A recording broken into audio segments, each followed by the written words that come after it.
Why are they making all these movies right now about snitches? American Gangster, Frank Lucas, he's a fucking snitch. What's the other nigga?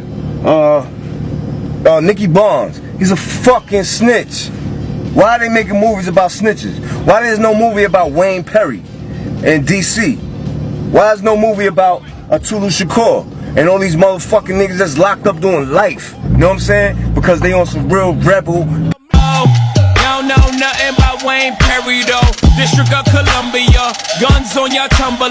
365 on work, no days out January to January. Nigga want smoke on lurk, I'ma run down on a nigga like Wayne Perry. I mean, this guy, Wayne Perry, was considered the Michael Jordan of the murder game. Wayne Perry was one of our most prolific killers in D.C. during the time when the violence in D.C. had just gotten completely out of control.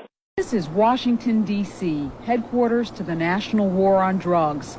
The closest battlefields are the neighborhoods that are in the very shadows of our nation's capital. 92 people have been murdered in Washington since the first of the year. That's 38 more than the same time a year ago. A year in which murderers killed 372 people. Perry was the biggest hitter in the history of the game.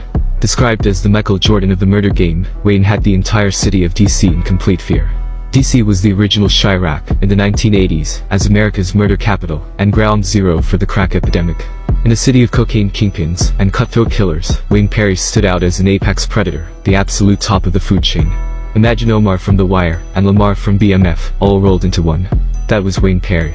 Police believed Wayne was responsible for 50+ murders, but when they put that number to him, Wayne looked at them and said it was in the triple digits.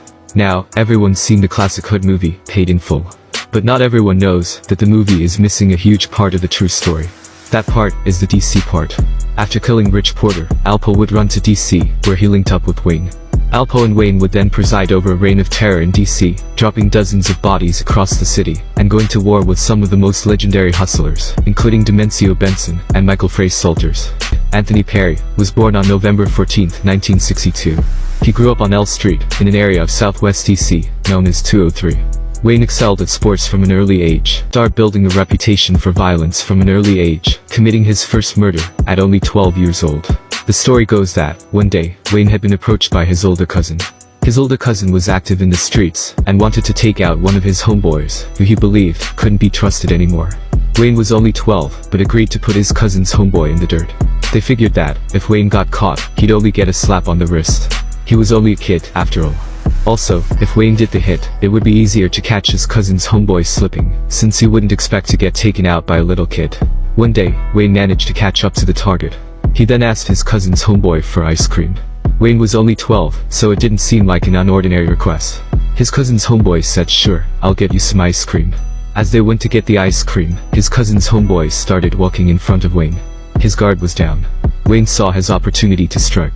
He pulled out a revolver, aimed it at the back of the target's head, and squeezed the trigger with his eyes closed, before taking off running. Although he got the job done, Wayne would come back to his cousin in tears. He had seen the shell casings still inside the revolver, and was crying, because he believed he had failed the mission. Being only 12, he was too young to realize that the shell casings of bullets remain in the cylinder after you fire a revolver.